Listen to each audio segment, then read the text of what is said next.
everyone, and welcome. We're so happy to have you here today at Hogwarts with us. My name is Larissa Hatch, a proud Slytherin and the program officer of the IHL Youth Action Campaign of the American Red Cross. And again, we're just so excited for you to attend our very special event. Before we get started, we have a few housekeeping items we want to tend to.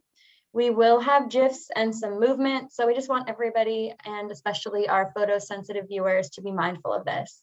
We will be recording this magical presentation for those who were unable to attend, stuck in the hospital wing, or for any students that wish to use this for their own youth action campaigns this upcoming year. There will also be a discussion guide to go along with it, and all of this, along with other recordings, can be found on our Rules of War blog, which you'll see the link in the chat. We ask that you please keep yourself on mute for the duration of the program. This will help us all get the full experience and also keep Professor McGonagall at bay. Please also be respectful in the chat, and this is separate from the Q&A feature. We know that there's a lot of love and strong opinions of these characters and their storylines, so we ask that everyone please keep the conversation kind and respectful at all times. Feel free to use the reactions to stay engaged and cheer on our in-house experts, and please add your questions to the Q&A section as we go. We will get to them at the end of our presentation. And those that we may not be able to get to, just send an owl post to ihluth@redcross.org. Failure to comply with any of these rules will result in detention with Professor Snape, which likely means helping him sort through expired potion ingredients in the dungeon. The principles of international humanitarian law are exactly the sort of lessons that Dumbledore sought to instill in his students at Hogwarts. While we know some of the characters, even a few of our favorites, haven't always lived up to them, as we'll see today, we must try to prepare ourselves for the moment when we are faced with a choice between what is right and what is easy. So to kick us off, we have a special little treat from one of our favorite twins to see what he thinks about IHL in the Wizarding world. Everybody, James Phelps here, also known as Fred Weasley from the Harry Potter films. Guys, I want to say a big hello. I hope you're doing well today, and I hope that 2021 is proven to be a very good year for you so far. So first and foremost, guys, a huge thank you for coming today, because obviously we're here for the American Red Cross, more specifically the special event on international humanitarian law. So guys, I hope you have an amazing time. I hope you have a lot of fun, and I also hope as well that you learn a lot about what an amazing thing this is, because obviously about how these laws protect the innocent in war. And let's face it, war is, to quote Fred and George, rubbish, right? But obviously all these laws are there to help everybody. So thank you so much for taking the time out of your very busy days to come and learn all about these things and what benefits they are to everybody. I hope you have such an amazing time here. Thank you again so much for being here. And I know that the American Red Cross team are really grateful for everything that you do too. Guys, all the best, stay safe, and like Fred would say, mischief managed. Thank you, James. We're so grateful for your support in these important global issues, and getting to see these themes come up in the Harry Potter universe is a great opportunity to learn about IHL that we find in pop culture and fictional worlds we can all relate to. But don't worry, we're ready to learn a lot and not get into too much trouble today. Eric just used the ASIO microphone spell on me, so I think it's time we really get started. Eric Schmitz is our in-house IHL legal fellow representing the wise and clever Ravenclaws. As the Henry P. Davison Fellow, he does legal research on numerous areas of international humanitarian law, including the effect of climate change on that area of law. He also works on various projects in our dissemination, youth, and Clara Barton competition programming. So without any further delay, I'll hand things over to Eric. Thanks, Eric. Thanks, Larissa, and thank you to Mr. Phelps, or our dearly departed Fred, as well as a happy early birthday to Harry himself, Harry Potter. He turns 41, and I hope he celebrates with a hearty glass of butterbeer, though not too much butterbeer, because that wouldn't be good. And also, welcome to all of you to our discussion on the law of armed conflict as it applies to the Harry Potter universe. As Larissa mentioned, my name is Eric Schmitz. I am the Henry P. Davison International Humanitarian Law Fellow here at the American Red Cross's national headquarters on the International Humanitarian Law team. And I'm going to be joined today by our fantastic American Red Cross International Humanitarian Law intern, Maxine Hart, as well as our amazing Youth Action Campaign IHL advocates, Ria Adula, from the North Texas region, and Sissy Wang of the National Capital and Greater Chesapeake region. The American Red Cross's International Humanitarian Law team, and in particular its Youth Action campaign, seeks to educate and involve young people in being leaders in important dialogue using the laws of armed conflict or international humanitarian law. And we do so today in the context of Harry Potter and the war against Voldemort and the Death Eaters. And I just want to mention at the outset, we're going to be treating this war as an international armed conflict. We can do a whole other podcast about how state lines or countries' borders are drawn up under international magical law. Excuse me, not a podcast, webinar. Today, for today's purposes, we're just going to treat this as an international armed conflict.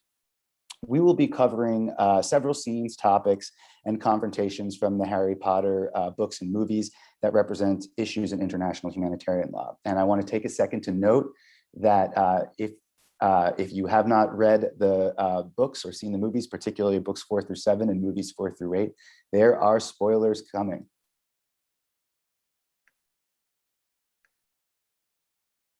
So I'm here today representing the esteemed House of Ravenclaw. While the American Red Cross is a neutral organization, I am not here in a neutral capacity. Ravenclaw is the best house. We are known for being clever. We have won a few house cups. We have a few of our heroes, but we're not ostentatious about it like the Gryffindors. We're not sneaky about it like the Slytherins, and who knows what Hufflepuffs are doing these days. And as we know, as far as those Gryffindors who always win the House Cup in the books and movies, Dumbledore is clearly in the bag for them, as we find out at the end of book 1. But with that out of the way, I want to get started on examining some of the legal issues arising out of the war between Harry Potter and the Ministry of Magic and the Order of the Phoenix against Voldemort and the Death Eaters. And from here on out, I'm going to just say Harry Potter and his allies, because otherwise it's a bit of a mouthful. One of the topics that we're going to talk about today is, as you can see, the 3 unforgivable curses. Now, when the unforgivable curses are initially introduced in the very, very beginning, or at least the Avada Kedavra curses, and because that's kind of Harry's origin stories, but they are most starkly presented before the audience in the 4th book, Harry Potter and the Goblet of Fire. So the scene is set in the Defense Against the Dark Arts class, and we know, and with Professor Moody, who we now know to be an imposter, showing these curses. And I know you might be thinking that the most unforgivable thing he does is he makes this gross bug humongous, but I assure you that is neither the most unforgivable nor the most unlawful thing going forward.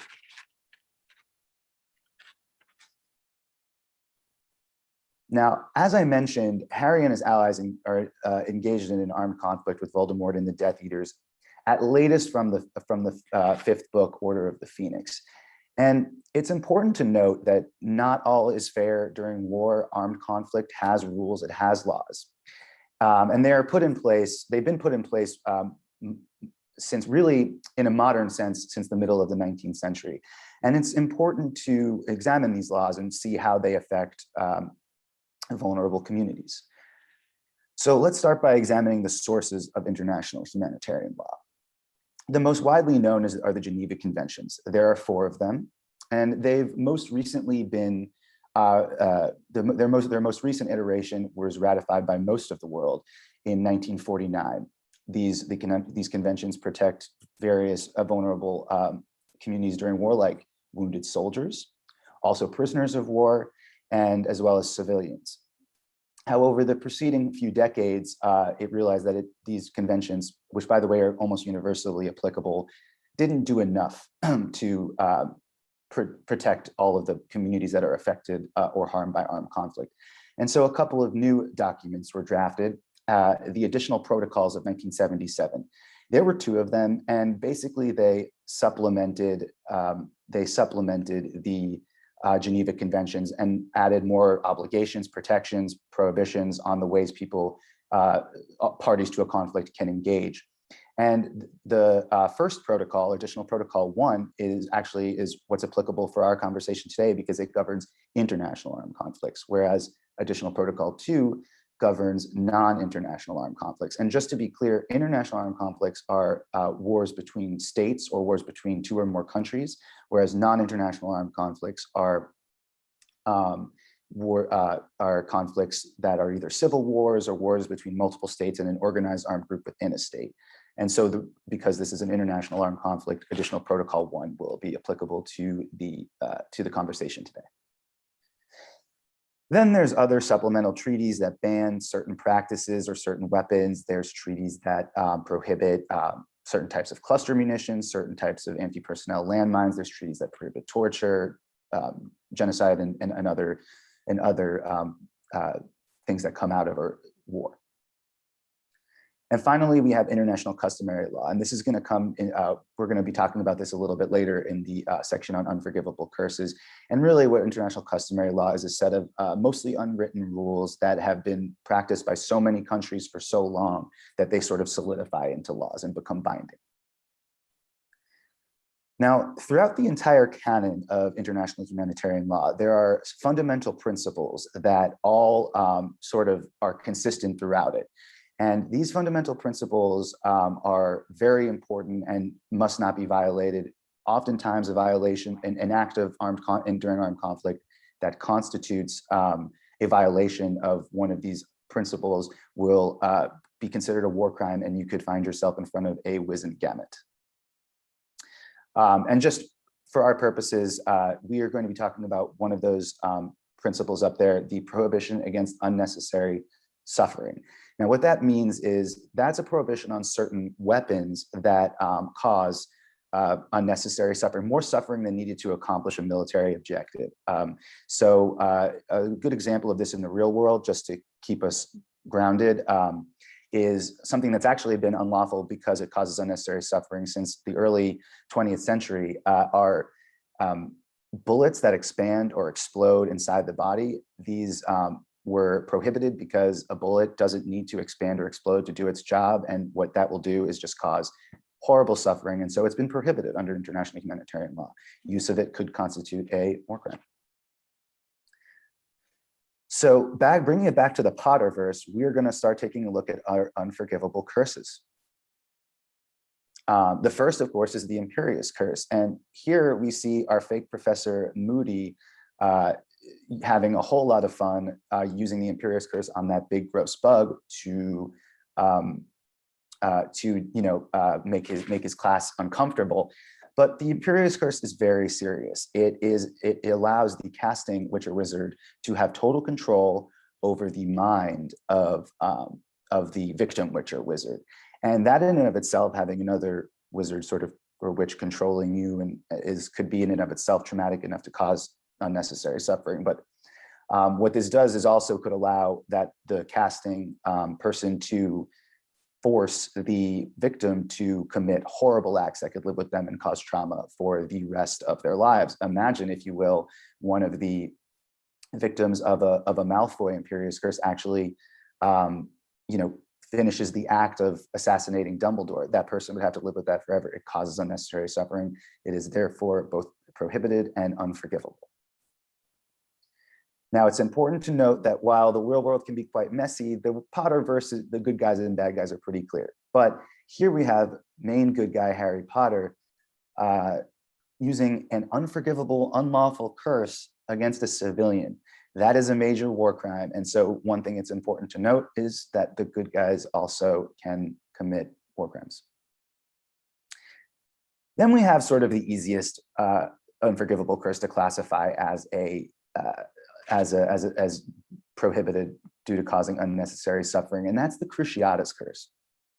And just by the name, the Cruciatus Curse, the torture curse, you know that it causes unnecessary suffering and thus prohibited and unforgivable. It causes unspeakable pain. Just look at poor Harry there.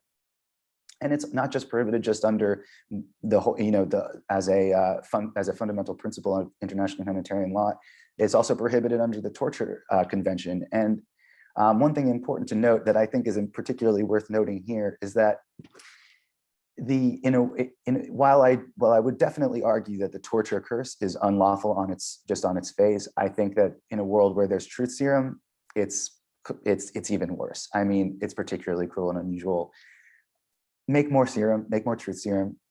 Don't torture, don't use the cruciatus curse. It's unforgivable, make more truth serum if you really have to. And so then we finally have the most famous curse, the killing curse, or Avada Kedavra, with only one known survivor. This is unforgivable because it's really it's a one and done. It's fatal no matter where it hits you. It doesn't cause pain per se, but what it does do is it can hit you in the toe, and you are absolutely you're already down for the count. And additionally, and this is where international customary law comes in, it has been made unforgivable by so many states so consistently for so long that it is just considered to be law that it is that the Avada Kedavra curse is unforgivable. There is a sect of the magical law enforcement or Aura community that say that because this doesn't cause pain, the Avada Kedavra curse shouldn't be just an arrow in the quiver of Death Eaters. It should be made not unforgivable in certain situations, but that is not the law as it stands, and it doesn't seem to be changing anytime soon. And with that, I'm going to pass it to our representative from the House of Gryffindor, Maxine Hart. Thank you, Eric. I'm Maxine, and I represent the House of Gryffindor. And I don't think a whole lot needs to be said about why Gryffindor is the best house.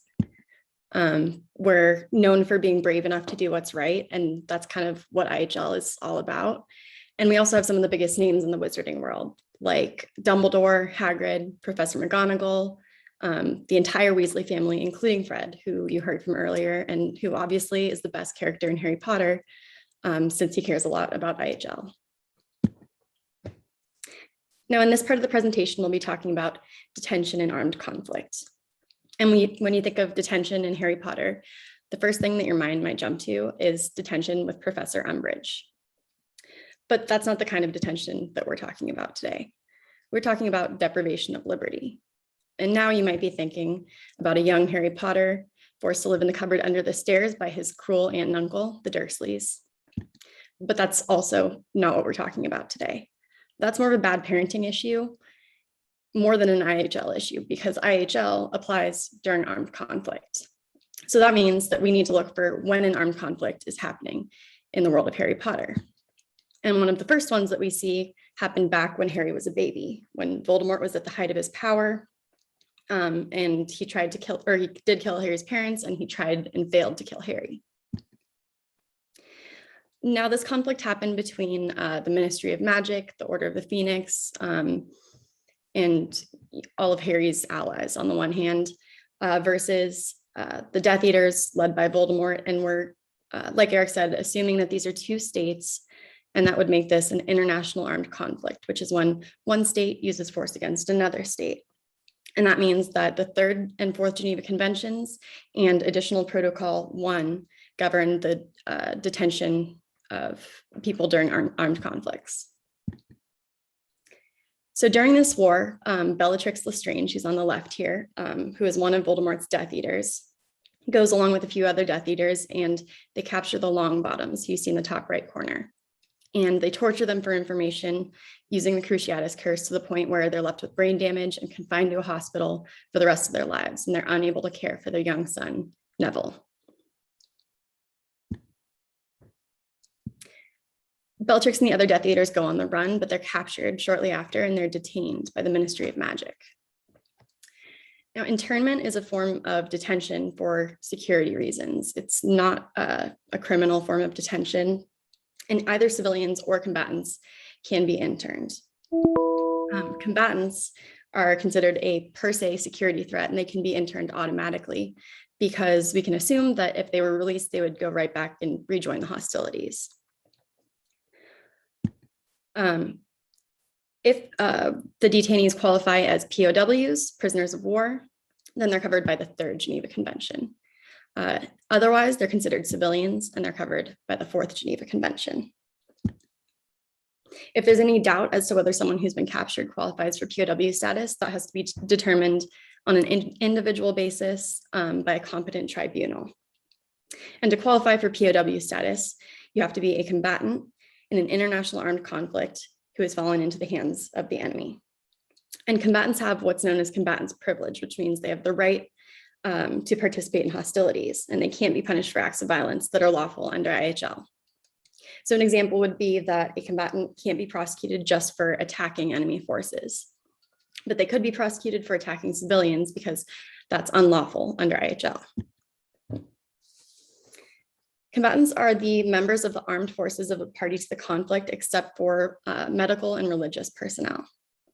And as I mentioned, we're assuming these are two states. One of them is Voldemort's state, and that state has this army of Death Eaters. So as a member of that army, Bellatrix is a combatant.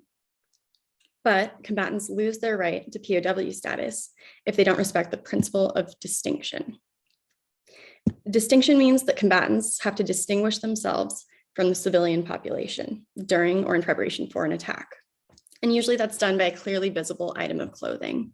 So for example, on the top left corner, you have these uniforms with pointed hoods that the Death Eaters sometimes wear. In the bottom left corner, you have the hood and the mask. And either of those would distinguish them from the civilian population, and that would qualify them for POW status. But we also know that the Death Eaters often just dressed in normal wizard clothing. And even though they have this dark mark on their arms at all times, that's not really visible enough because, you know, it's on the inner arm and it's small. So we're missing some information that we would need in order to determine whether these Bellatrix and the other captured Death Eaters would qualify for POW status. We would need to know how they were dressed at the time of the attack on the Longbottoms in order to know if they were complying with the requirement of distinction. If they don't qualify for POW status, then they would be considered civilians and they would be protected by the 4th Geneva Convention. And that doesn't mean that they that they just have to be let go. They could still be interned if it's absolutely necessary for the security of the detaining power, which is the Ministry of Magic here. And Bellatrix had directly participated in hostilities. We can assume that if she was released, she would go right back to fighting in the name of her beloved Dark Lord and torturing people and everything that she was doing before she was captured. So I would argue that she's a really good example of a serious security threat. So whether she's covered by the 3rd or the 4th Geneva Convention, her internment is lawful. But an important implication of not qualifying for POW status is that she can be prosecuted for acts of violence that would be lawful under IHL for a combatant to commit. So even if she only targeted enemy combatants, not civilians, she could still be prosecuted for that if she is a civilian. And whether she's a POW or a civilian, she can be prosecuted for war crimes. And we know that the Cruciatus Curse, we know from Eric that the Cruciatus Curse is torture, and that's a war crime. So her prosecution was permissible, and there was actually an obligation to prosecute her for that war crime. So normally POWs have to be repatriated at the end of active hostilities, and civilians have to be released as soon as the security threat that justified their internment no longer exists. And here, active hostilities ended when Voldemort was weakened, when the curse that he tried to cast on Harry bounced back and hit him, and he fled, and most of the Death Eaters were captured, and the Ministry of Magic regained control and fighting stopped. But because Bellatrix was captured and she was serving a lawfully imposed sentence for the war crime of torture, the obligation to repatriate her would be suspended until the end of that sentence. And so she would still be a POW. She wouldn't lose that status just because she was convicted. And so she would still be protected by the 3rd Geneva Convention until the time that she is released and repatriated back to her fellow Death Eaters. So after being convicted of war crimes, Bellatrix and the other Death Eaters are sentenced to a term in Azkaban, which is a fortress where the Ministry of Magic keeps convicted criminals from the British magical community. And whether they qualified as POWs or they're civilian internees, IHL provides similar protections for their treatment and conditions. So first of all, because internment is for security and it's not punitive, the conditions shouldn't really be prison-like. They should just be what's necessary to prevent them from leaving and rejoining the hostilities or being a security threat. So they shouldn't be held in confinement and have their communication with other detainees cut off, or solitary confinement or anything like that. And generally, they should not be held in a normal penitentiary with convicted criminals. And the civilian detainees should be kept separately from POWs. But once a lawfully imposed sentence is imposed, POWs can be kept in a normal penitentiary if that's where the detaining power would keep members of their own armed forces if they committed similar crimes. But the conditions still have to meet the basic requirements of health and humanity in the Third Geneva Convention, and as we'll see, the conditions in Azkaban did not. Additionally, IHL has special protections for women, so they have to be kept separately from men unless they're part of a family unit, and they should be immediately supervised by women. And here we know that Bellatrix was immediately supervised by Dementors, which probably isn't what the drafters of the Geneva Conventions were concerned about when they wrote the text, but strictly speaking, it is a violation of the text.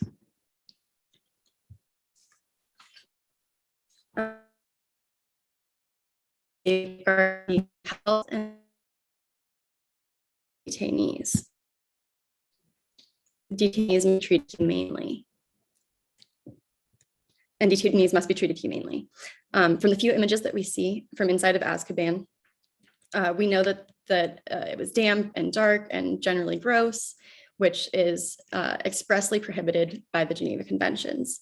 It should have been heated and well lit, clean, with bedding and blankets and things like that. And now Dementors, as we know, drain people of their happiness, which eventually leads to insanity and death. And a lot of prisoners in Azkaban died of long-term exposure to Dementors. And that would amount at least to conditions that are harmful to the health of detainees, if not torture. So either way, it's unlawful. And during the years that Bellatrix and the other Death Eaters are there serving their sentence in Azkaban, Harry grows up to his teenage years and he meets Ron and Hermione, goes off to Hogwarts, gets through his first few years there. And meanwhile, Voldemort and the Death Eaters are secretly regaining power until it gets to the point where they're strong enough that they're able to help the Death Eaters break out of Azkaban. Under the Geneva Conventions, the punishment for escape is limited. If a detainee attempts escape or escapes and then is recaptured, they can receive disciplinary punishment only. And disciplinary punishment is limited to fines, to revoking other privileges that they had that aren't guaranteed by the conventions, to up to 2 hours a day of fatigue duties, which would be things like maintenance around the prison camp. And they can be held in confinement, but they still have to be allowed 2 hours a day outside for exercise and allowed to read and write. And all of these disciplinary punishments are limited to a maximum of 30 days, and they can't be inhumane, brutal, or dangerous to the health of the detainees. And while we didn't see Bellatrix and the other Death Eaters get recaptured, we do know that the punishment for escape from Azkaban was the Dementor's kiss, which is when they suck out your soul through your mouth, and it's said to be a fate more painful than death. Clearly, that's not one of the disciplinary punishments that I just mentioned, and it violates the requirement of humane treatment of detainees. So whether Bellatrix and the other Death Eaters qualify for POW status or if they're civilians, the Dementor's kiss is not a permissible punishment for previous or attempted escape. And now I'll pass it over to Ria. Thank you, Maxine. My name is Ria, and I'm representing Slytherin, which happens to be the house that's won the most house cups on Pottermore. So even though Gryffindor might be the house favorite in the books, Slytherin is definitely winning in real life. And I will be discussing child soldiers. Now, in the wizarding world, both the Death Eaters and the Ministry utilize child soldiers on multiple occasions throughout books 5 through 7. While watching the movies or rereading the books, it's very easy to forget how young Harry and all of the other students are, but for the most part, they were all under 18 and still directly participating in armed conflicts. So to set the scene a little bit, Voldemort returns at the end of the Triwizard Tournament, but the Ministry is in complete denial. All of the turmoil with the fake Professor Moody leads to Dolores Umbridge being appointed as the Defense Against the Dark Arts teacher. Umbridge ends up teaching all of her students a very theoretical and unhelpful course. And this serves as a kind of breaking point for Harry, Ron, and Hermione, who then decide to take matters into their own hands and form the Dumbledore's Army, or the DA for short, to teach their peers how to defend themselves.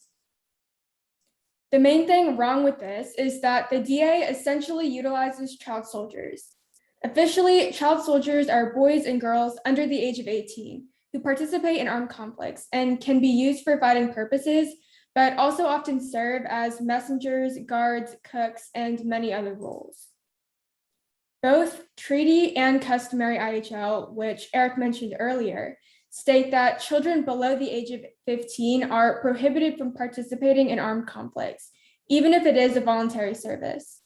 The use of children under 15 in armed conflicts is a very grave breach of IHL, and it's even considered to be a war crime by the International Criminal Court. However, individuals over the age of 15 can legally serve in armed conflicts as long as their participation is completely voluntary. But it's important to keep in mind that regardless of this being legal, it's still very much frowned upon to use youth under the age of 18 in armed conflicts, and these youth still would be considered child soldiers. Back to the DA, Harry, Ron, and Hermione, along with a large majority of the other members, are all either in their 5th year or higher in Hogwarts. This means that most of the DA is 15 or older, and since everyone voluntarily signed their name onto Hermione's parchment during their initial meeting to join, their participation is legal under IHL. The main exception to this, however, is Luna and Ginny, who were both in their 4th year of Hogwarts at the time and were therefore under 15. They were both present when Harry, along with a few of the other DA members, broke into the Ministry's Department of Mysteries to try to save Sirius Harry's fate. Even though they voluntarily joined the DA, Ginny and Luna were both under 15 at the time and even directly participated in hostilities, which means that their involvement with the DA is prohibited under IHL and is even considered to be a war crime. When Neville, Luna, and Ginny reformed the DA during the final Death Eater invasion against Hogwarts in Book 7, all of its members are above 15 and they all voluntarily enlisted. So their participation is legal under IHL. Now, the Death Eaters also used child soldiers on multiple occasions to help Voldemort achieve his dream of world domination. The minimum age to volunteer or be recruited as a Death Eater is 16. This means that as long as all of the individuals that are joining the Death Eaters are doing so voluntarily, the group is entirely legal. While Crabbe and Goyle never explicitly join the Death Eaters, they very clearly support Voldemort's ideology and often act in the interest of the Death Eaters. In the 7th book, when Malfoy, Crabbe, and Goyle try to capture Harry in the Room of Requirement, Crabbe tries to harm and even kill Harry just to impress Voldemort. At this point, it's made very clear that Crabbe and Goyle practically volunteer to fight on behalf of the Death Eaters, hence their honorary Death Eater badges in the photo. Since it was never stated that they got dark marks or that they joined the Death Eaters, we can assume that they weren't members and are therefore only civilians taking an active part in hostilities.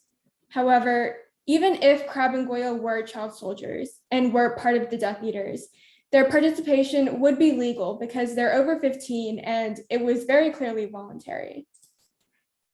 In contrast to this, Draco's alliance with the Death Eaters is a lot more complicated. Draco is also 16 when he became a Death Eater, but rather than voluntarily joining the armed group, Draco was recruited in order to make up for his father's failure of losing the prophecy during the battle in the Department of Mysteries.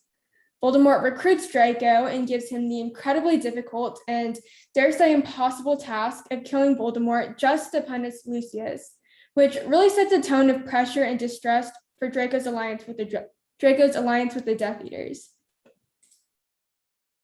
As a child, Draco very much agrees with the Death Eater ideology, and when he first joins, albeit hesitantly, he is proud of being a Death Eater.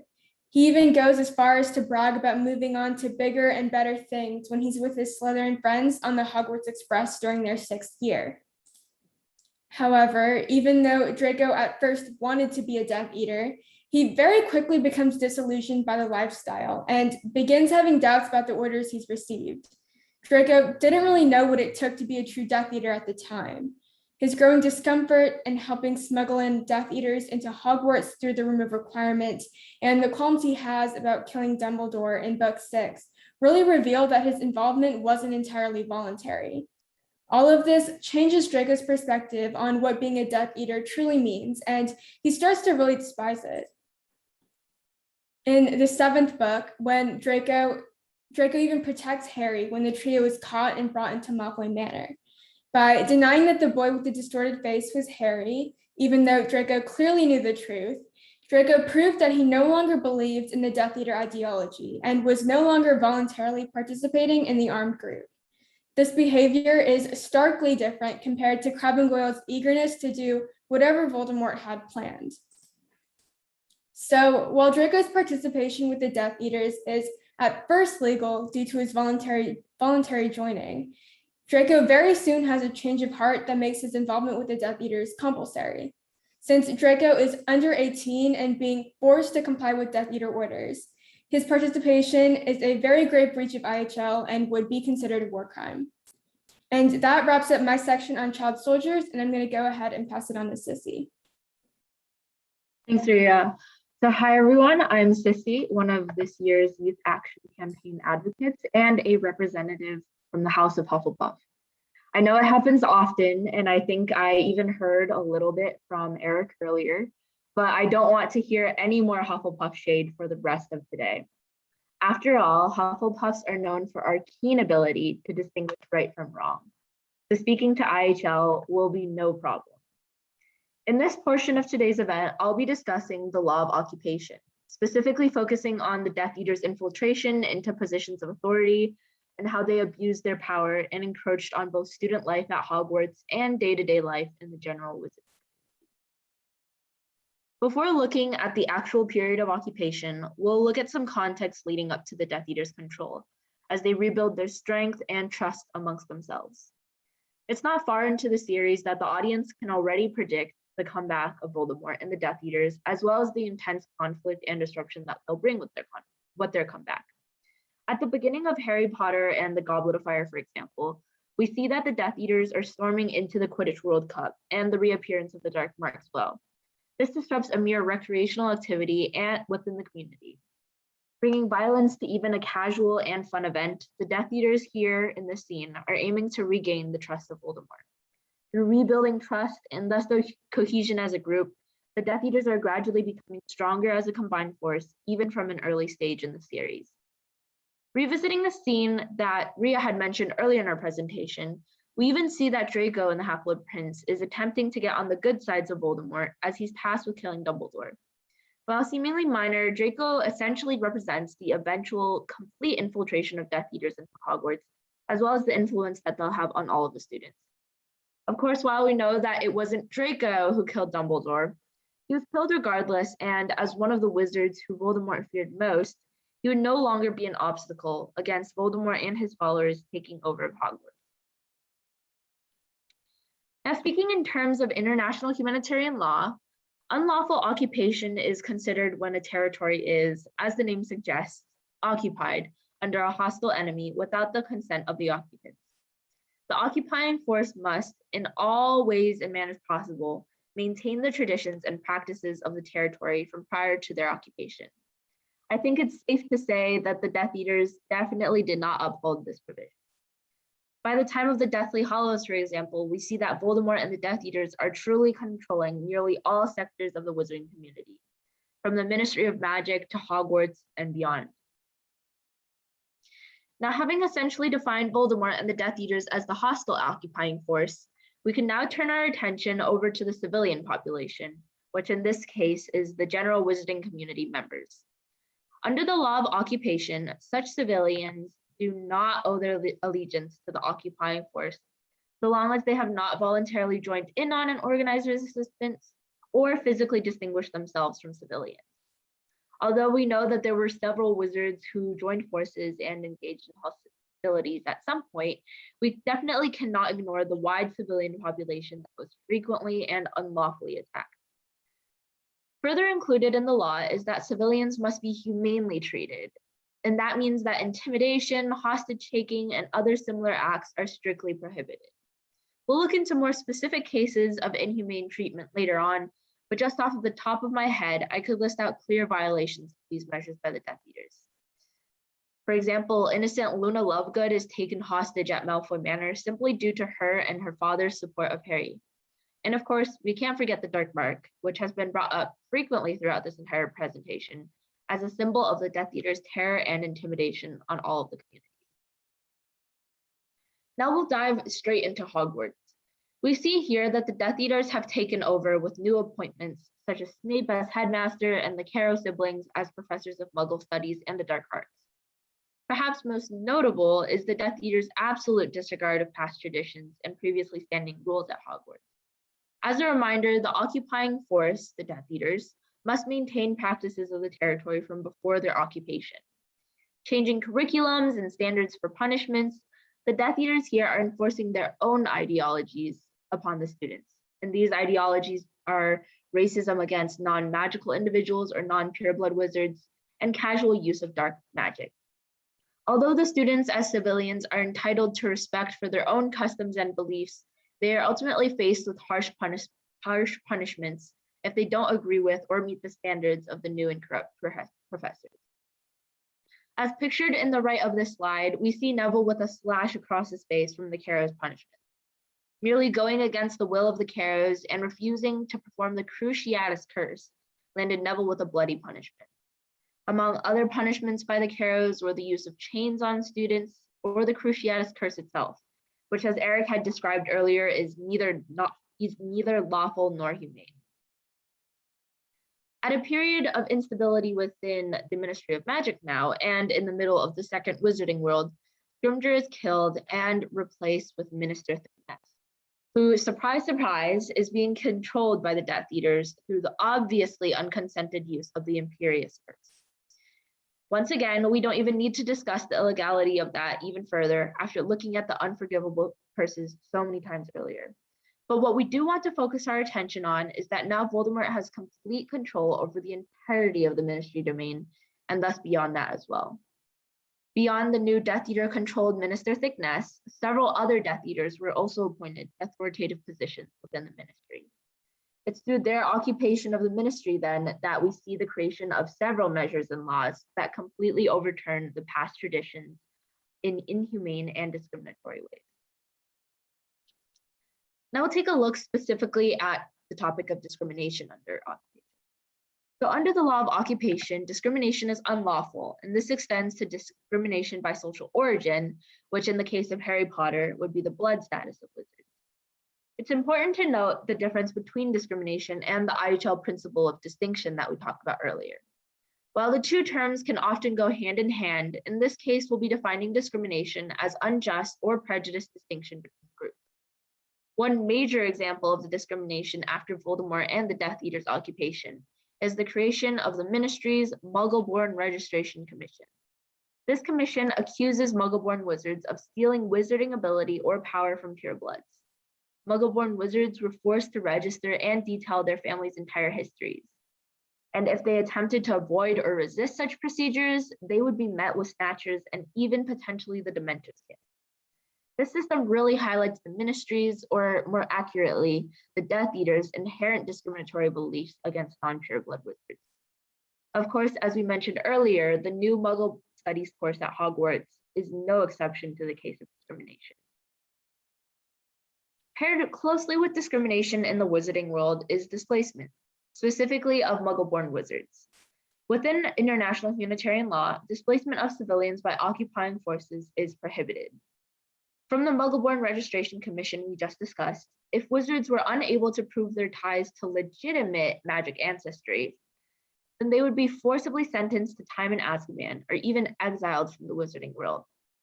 Then even innocent Muggle-born wizards would be stripped of their wizarding lifestyles. And with that, I'll wrap up the topic of the occupation. Thanks everyone, and now I'll pass it to Eric to wrap us off.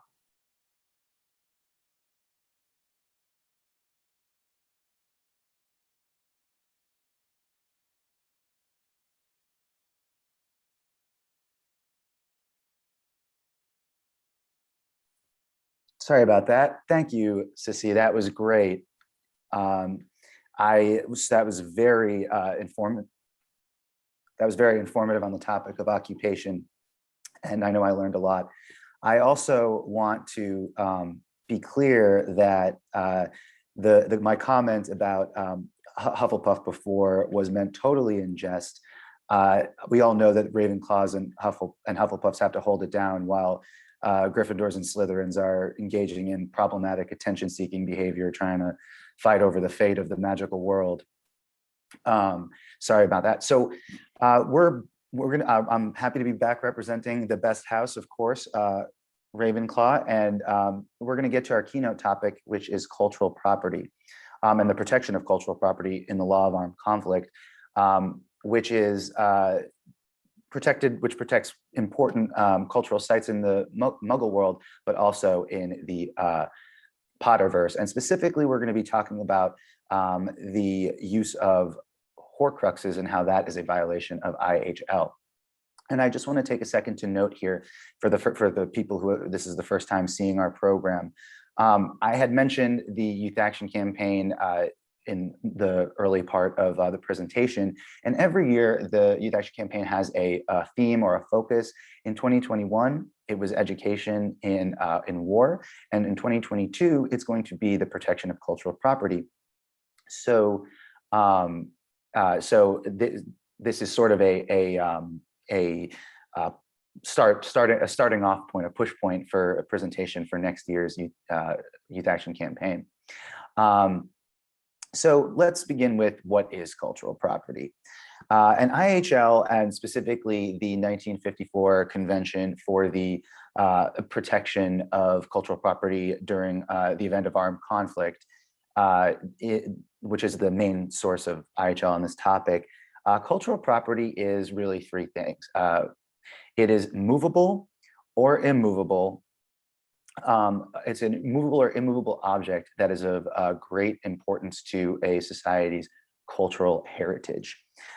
Here I have included two examples of this. We have the Sorting Hat, which is movable. It is extraordinarily important to the wizarding world. Obviously, how would all the young students at Hogwarts be sorted into houses without it? And in that sorting, it is moved from head to head, so we know it's movable.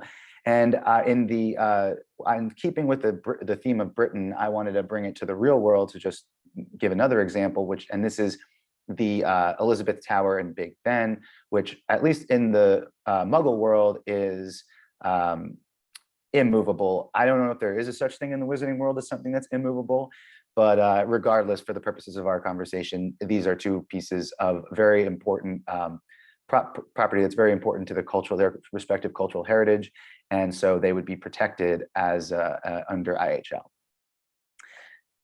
Now, in the final two books and three movies, we learn of a piece of dark magic called a Horcrux.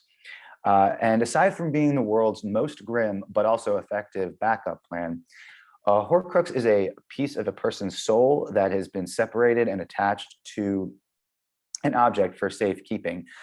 Should the witch or wizard be killed or die, part of that person's soul would live on in the object. And we know from Professor Slughorn, though, that living in this sort of semi-living, semi-dead state where you're just sort of a piece of a soul is actually worse than death. We also know that you split your soul by committing the act of murder. And I have to say, I don't think Professor Slughorn was ever really held accountable for sharing this piece of dark magic with this creepy, angsty teenager version of Lord Voldemort. You don't tell that person that you can live on by killing people and how to do it. So Voldemort just doesn't split his soul once. He actually splits it 7 times, though, to be fair, he only does it 6 times on purpose. And some of the items used are significant historical objects that he stores his soul in. That Voldemort, with his delusions of grandeur, thinks deserves to have his soul attached. But other objects are just family heirlooms. He uses his very best reptilian friend, and then there's always the baby that was in the room at the time, which is what happens when he does the accidental Horcrux. But for our purposes, we're just going to be talking about the objects of great historical significance. And that would be the Helga Hufflepuff's chalice and Rowena Ravenclaw's diadem. Little did Voldemort know, though I'm sure he wouldn't have cared, that he was committing a gross violation of IHL when he attached his soul to these items.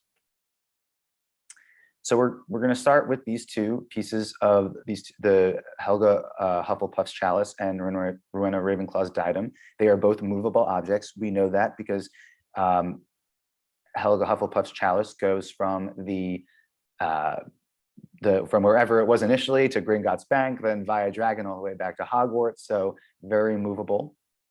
And Rowena Ravenclaw's diadem is lost, so presumably it went somewhere where nobody could find it. And then we know that it was kicked into the Room of Requirement, into a big fireball face, Voldemort's version of Voldemort's face.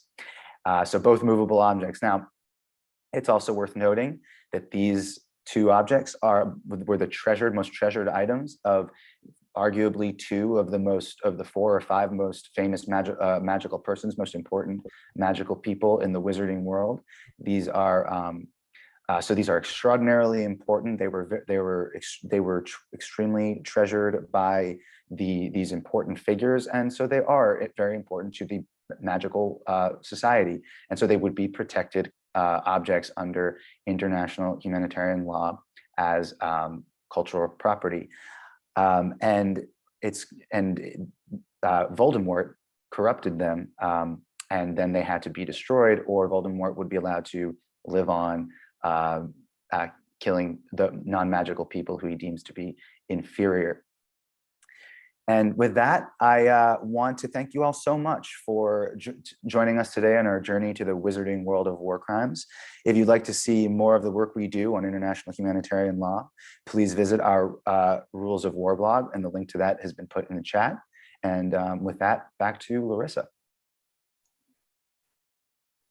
Thanks, Eric, and thanks, everyone. We have so much energy in the chat and some really great questions. I don't think we'll be able to get to all of them. So again, please feel free to send us an owl post at ihlyouth@redcross.org for any of your questions that might not be answered today. But I think we have some time for a few. So to kick us off, we have one here. Would Bellatrix have repatriation rights as POWs often do? I think that would go to Maxine. Yeah, so first of all, it would depend whether she qualified for POW status. If she did, then yes, technically she would have repatriation rights, but they were sentenced, she and the other Death Eaters were sentenced to life in Azkaban.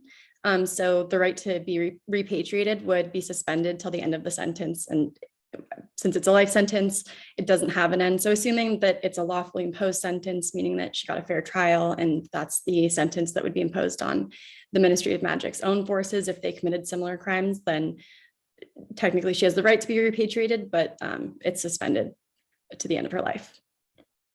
Nice. Thanks, Maxine. I think this one might be for Sissy, but I'll read it as, what is the legality of Professor McGonagall imprisoning all of the Slytherins in the Hogwarts dungeons immediately preceding the Battle of Hogwarts? We know that some of them are affiliated with the Death Eaters, but it seems like a violation of IHL for her to imprison all of them. Yeah, I mean, I'll just speak in terms of occupation because that was my topic for today. But if we really look at McGonagall, just like her, because she was like one of the original inhabitants of Hogwarts, I wouldn't say it's necessarily unlawful under the law of occupation. But further under, if you kind of examine the law of occupation more closely, there is a law against collective punishment. And I know that in the movie, when McGonagall had punished and sent all the Slytherins to the dungeons, it was just because I think like one of the Slytherin girls, I think it was like Pansy Parkinson or something like that. I don't know. But it was only, you know, her wrongdoing and her poor use of her words or poor comment that really landed everyone. So under collective punishment, you're actually not supposed to, you know, punish people who didn't do anything wrong. So she should have only punished Parkinson, but she punished everyone. So that would have been the unlawful part. Yeah, thanks, Sissy. Pansy's a little trickster, that's for sure.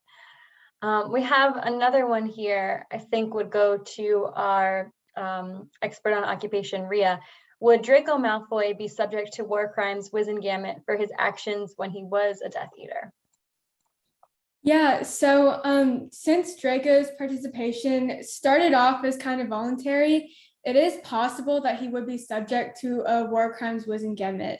But like I said in my part of the presentation, Draco has a change of heart and he stops believing in the Death Eater ideology, which means that for the most part, his participation wasn't compulsory. And so most of the actions he did as a Death Eater were by force. And so he even went out of his way to help Harry. And because of these, he most likely would not be subject to one for the actions he took as a Death Eater. That's a really good point. Thanks for that, Rhea. And to round us out, we have just a few more minutes before we have an exciting interactive opportunity for all of you. So in respect to our upcoming Youth Action Campaign theme, we're going to ask Eric, our in-house expert, about Horcruxes. Someone wrote, I know there are laws protecting important cultural artifacts. So was it legal for Harry and his gang to destroy the Horcruxes? That's a good question. That is a great question. So no, the short answer is no. And the reason for that is because it was actually Voldemort that destroyed them when he attached his soul to it. So Harry, by destroying the already effectively destroyed object, is not committing a war crime. It was when Voldemort corrupted it with his with the piece of his soul that he created through the act of murder, that was destroying the cultural property of the diadem and the chalice, and therefore it is Voldemort who committed the war crime, not Harry. Semantics matter in the wizarding world, that's for sure. Thanks, Eric. We have a lot more questions in the chat. So what we will do is we'll stick around after the end of this presentation for anyone that wants to ask any more questions. We can stick around for a little bit. But thank you all for sharing your knowledge there and some great questions. So with that, we want to leave you with a big question for us. So we did Star Wars. We just completed Harry Potter. What should we do next? We already see a lot of answers coming in, but what universe should we explore next? Indiana Jones, Lord of the Rings, The Hunger Games, or the Marvel Cinematic Universe? And just like in our sorting hat ceremony, you're going to go back to Menti and use the code that you see on the screen or it's dropped in the chat to vote and see where we want to go next. It looks like the Marvel Cinematic Universe is really taking it away. So that's probably where we're going to spend some time next, but don't worry, we have a lot of opportunity here. So we hope to see you at our next upcoming events. But in the meantime, stay in touch with us. So I believe on our next slide here, we have our contact information. Yes, to feel free to send us an owl post as well. You have the IHL youth at redcross.org, that'll reach all of us. But for all of our in-house experts today, we have their emails here. So don't be a stranger. If you're interested in getting involved in any of our programs, feel free to reach out to us. Check out the blog that we referred to. Go to redcrossyouth.org/IHL or /YAC and get involved in your local communities. We have some great programming, and what makes it even better is all of you and all of your energy that you bring. So thank you again for joining us on this magical journey, and we hope to see you next time. Have a great afternoon, everybody. Thank you.